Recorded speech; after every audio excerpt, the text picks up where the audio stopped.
Bom dia a todos. Estamos aqui hoje para apresentar nosso trabalho sobre energia hídrica. O meu grupo é a Ana Clara, o Arthur Marinho, eu, Arthur Bonini, Giovana Azevedo, Lucas Teodoro, Marina Xavier e Tamires Gomes. Agora irei dar uma pequena introdução sobre o assunto. A energia hídrica é a energia obtida através do fluxo das águas, ou através da força das águas, que ela produz energia elétrica através da diferença de altura entre a barragem e as turbinas. E sobre esse processo, como ele ocorre, toda transformação até energia elétrica, vai ser falado mais à frente pelos meus colegas. E é sempre bom relembrar que a energia hidrelétrica é a fonte de energia mais utilizada no nosso país atualmente, com coisas assim de mais de 50%. Então, isso se deve também ao fato da grande disponibilidade hídrica do Brasil. E tudo isso que eu estou falando vai ser abordado mais à frente com mais profundidade pelos meus colegas.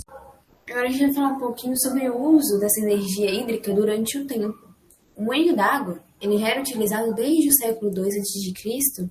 para meios artesanais, né?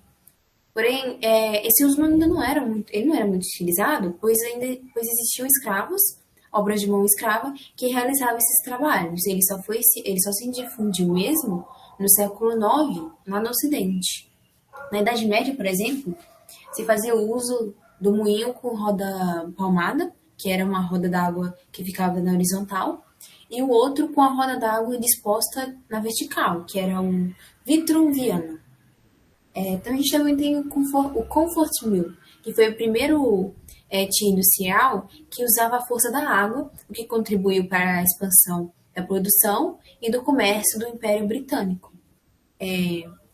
A primeira usina hidrelétrica foi de fato criada nos Estados Unidos, em Appleton, Wisconsin, em 1882. E já no Brasil, a primeira hidrelétrica, não só do Brasil como da América do Sul, foi construída aqui em Minas Gerais, em Juiz de Fora, no ano de 1889. Em 1913, Victor Kaplan ele criou a turbina com o seu nome, que faz o melhor uso das diferenças faz o melhor uso das pequenas diferenças de altura. Isso enquanto ele administra grandes fluxos de água mutuamente, né? No ano de 2009, na China, fica pronta a barragem de Três Gargantas. É atualmente a usina mais poderosa do mundo. Ela tem capacidade de 22,5 gigawatts e 98,8 terawatts-hora, gerado isso todos os anos.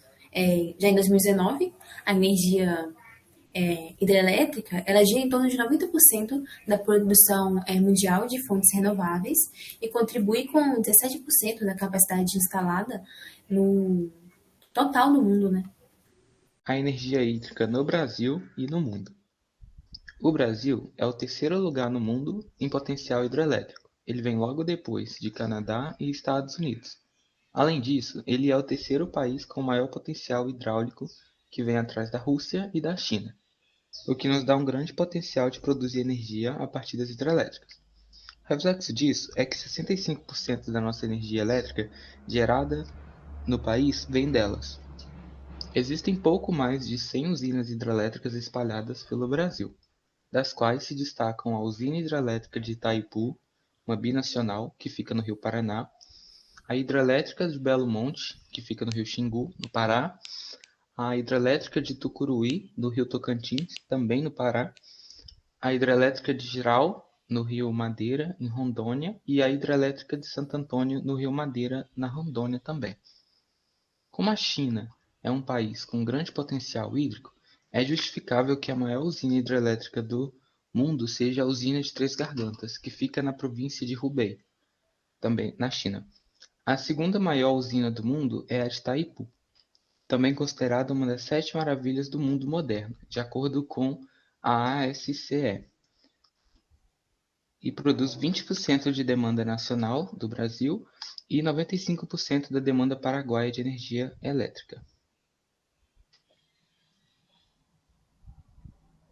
Do contrário observado nas matrizes energéticas e elétricas do mundo, as matrizes brasileiras dão uma boa valorização à energia das hidrelétricas, enquanto ela compõe apenas 2,5% da matriz energética mundial, no Brasil ela representa cerca de 12,4%, e enquanto na matriz elétrica mundial ela representa 16,2%, a brasileira representa 64,9% da nossa matriz. Por isso, podemos afirmar que o Brasil possui um grande desempenho na produção de energia proveniente do meio hídrico.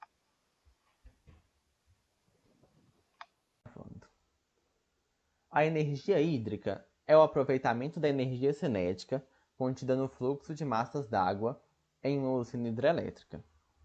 Como princípios para o funcionamento. Como funciona a usina hidrelétrica? A usina hidrelétrica funciona da seguinte forma. A água de um rio é represada por barragens que controlam o nível da represa. Quando chove muito, as comportas dessa barragem se abrem, dando vazão ao excesso d'água. A água represada passa com grande pressão por um aqueduto, que é um canal para conduzir a água por gravidade de um lugar para o outro, assim como está representado na imagem no slide, seguindo em direção às turbinas. Essas turbinas são formadas por pás. Então, essa água passa por elas, fazendo com que elas girem, que presas em um eixo acionam um gerador de energia, o qual transforma a energia mecânica em energia elétrica. E a água utilizada para o funcionamento dessa hidrelétrica pode ser posteriormente usada para abastecer outra hidrelétrica, se a mesma estiver localizada no mesmo curso d'água do que a anterior, porém um pouco para frente. E o volume das chuvas tem impacto direto na produção de energia por essa hidrelétrica, aumentando sua produção. E agora irei falar aqui sobre os limites da aplicação da energia hídrica. O primeiro, também é o mais conhecido, é nas usinas hidrelétricas, que produzem nossa energia, a maior parte da nossa energia é produzida por elas, e por se transformar em eletricidade, é o uso mais comum e o mais conhecido. Mas também tem o uso em moinhos ou rodas d'água, que eram normalmente utilizados em fazendas que geravam uma certa energia, que eram usados para moer grãos, e também eram utilizados em diversos processos que eram feitos nas fazendas. Outro uso também, mas não é tão convencional quanto os outros dois, eram nos mandiolas ou gangorra d'água, que hoje em dia você pode ver mais como decoração, mas ele também poderia ser usado como para moer grãos ou socar grãos. Vantagens e desvantagens da energia hídrica. Como vantagens, podemos citar que a energia hídrica é uma fonte de energia renovável, de grande eficiência e que não gera poluentes. Também é uma energia de baixo custo, principalmente comparado com a energia térmica, que, como exemplo, podemos ver no Brasil que, com a crise hídrica, a falta de chuva, como citado anteriormente, afetou diretamente a eficiência das usinas hidrelétricas, tendo então que o governo federal acionar as usinas termoelétricas para suprir a necessidade de energia do país, que consequentemente aumentou o custo de energia para os moradores. Como outra vantagem, podemos citar que as barragens podem ser utilizadas para outros fins, como irrigação de áreas agrícolas, lazer, criação de sistemas de navegação, entre outros. Não há risco de contaminação por emissão ou vazamento de substâncias tóxicas, pois esse tipo de usina não utiliza de combustível. A população local desfruta dos benefícios oriundos das ações de compensação financeira pela utilização dos recursos hídricos na forma de lazer, educação, moradia, saúde pública e etc. Agora, como desvantagens, podemos citar o alto custo de instalação e desativação das usinas, que apesar da energia, desse tipo de energia, ser uma energia de baixo custo, a sua instalação e desativação ainda tem um custo bem alto. E as grandes alterações na paisagem e nas características hidrológicas e geomorfológicas locais e regionais, por causa das mudanças da característica do relevo em função do nível da água do reservatório. Outra desvantagem também é a interferência irreversível nas condições de vida dos moradores da região onde essa usina hidrelétrica foi instalada, principalmente daquelas pessoas que tiveram que ceder, entre aspas, aonde estavam morando, tiveram que ser dispensadas dos seus locais de origem. Agora nós vamos apresentar os impactos econômicos, sociais e ambientais na região. Mas antes de começar, eu queria dizer que as empresas elas são obrigadas por leis a criar medidas mitigadoras, né? Mas é importante deixar claro que não existe nenhuma medida 100% eficaz para poder reduzir ou que vai compensar 100% aquele impacto, né? Então, uma vez que é construída uma usina na região, os impactos serão permanentes. Mas, agora os impactos econômicos, o que a gente observa é que durante a construção da usina, acontece um aumento significativo na população local. E a maioria são migrantes, dos migrantes são operários que vão trabalhar na obra e pessoas que são economicamente atraídas para a região. E, consequentemente, o que acontece? Acontece um aquecimento na economia local. Só que, com o fim das obras, o êxito de todos aqueles funcionários que mudaram para a região terá um impacto econômico significativo e repentino na região. E também tem os impactos no tipo de atividade econômica regional. O que é isso? É que a ocupação da usina e da barragem pode ser na mesma área que antes era usada para a produção econômica da população. Então, dessa forma, os habitantes eles perderão seus meios de sobrevivência. Então, para compensar, os empreendedores eles devem garantir que a produção econômica possa ser restabelecida ou substituída. E outra medida mitigadora também é que eles têm que construir obras de infraestrutura para a região. O que é? É construir estradas, redes de saneamento básico para poder melhorar aquela região, para dar uma melhor condição de vida para a população, com uma condição para compensar, né, todos esses impactos. Mas também tem aqueles impactos positivos, que além de todas essas obras de infraestrutura que eu falei, muitos empregos também serão gerados, não só aqueles que serão fornecidos pelas usinas, né, mas também nos outros setores, porque a região ela vai se transformar em um local de ponto turístico e também vai se tornar propício à atividade de pesca.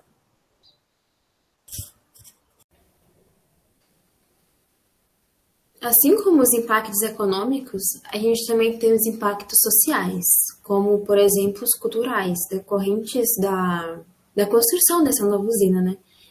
As pessoas mudam seus comportamentos, seus hábitos alimentares, sua rotina cotidiana. Também há impactos sanitários, como, por exemplo, esses operários podem trazer consigo doenças que não são tão comuns na região onde ele está indo trabalhar, podendo criar até um ambiente endêmico, né? Tem também impactos estruturais, porque a cidade ela tem que ter uma estrutura capaz de suportar esse contingente de pessoas que estão vindo, né? Tanto os operários quanto as famílias, as pessoas que estão se mudando, porque, querendo ou não, essa região onde foi construída a usina vai ficar mais empreendedora, vai ter mais circulação de pessoas. Tem também os problemas emocionais, né? Quebra de laços com os antigos vizinhos, a sensação de perda, a perda do local, né? Também, porque algumas pessoas elas precisam se mudar para a construção dessas novas barragens. E esses e outros impactos e problemas levaram à criação de uma comissão, a chamada Atingidos por Barragens. E essa comissão ela busca estudar os problemas socioeconômicos que vêm dessa construção de novas barragens, usinas, etc. Quanto aos seus impactos ambientais? A maioria dos impactos eles advêm do processo de inundar uma área por causa da barragem. E os impactos são inundações de terras destinadas à produção agrícola, florestal e pecuária. Porém, os dados mostram que a maioria dessas áreas que são inundadas são áreas de morro, ou seja, não são propícias ao desenvolvimento de atividades agropecuárias. Então, na maioria das vezes, essas áreas inundadas são de vegetação nativa. E, consequentemente, pode acontecer a extinção de vastas áreas de fauna e flora.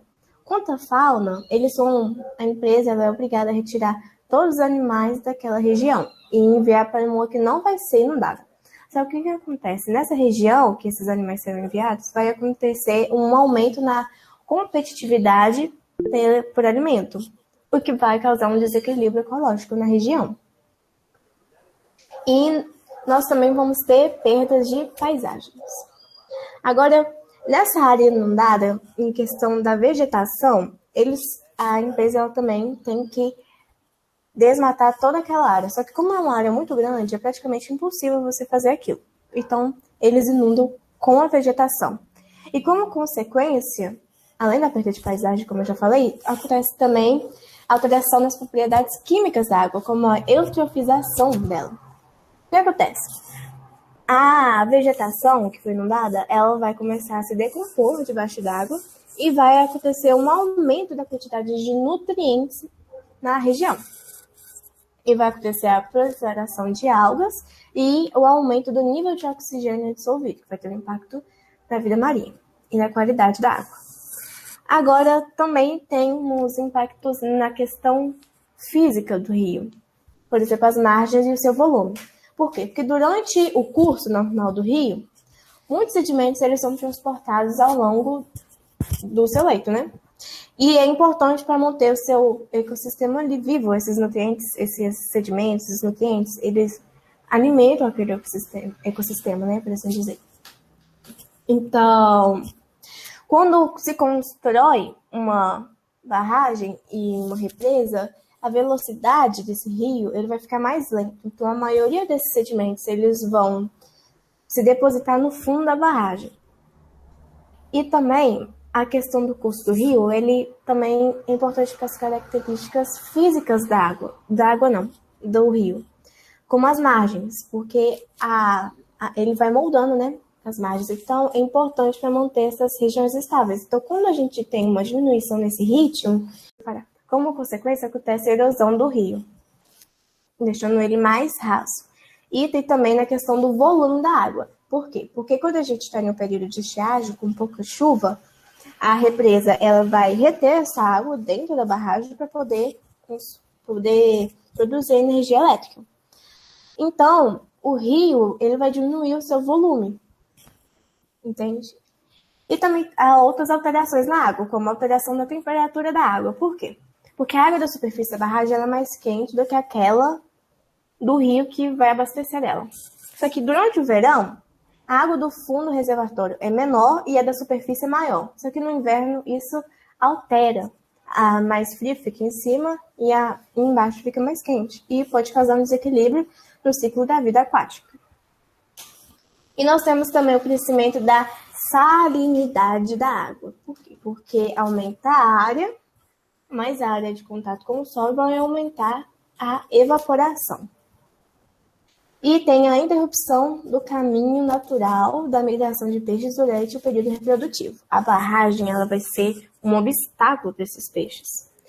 Mas há um mecanismo de mitigação conhecido como escada de peixes, que se trata de um canal artificial em desnível que forneceria aos peixes uma rota alternativa. Só que a eficiência desse mecanismo ela é muito contestada pelos especialistas. Então, para todos esses impactos, as empresas elas têm que fazer medidas mitigadoras. Porém, há situações em que é praticamente impossível recuperar ou compensar o dano causado. Acabei.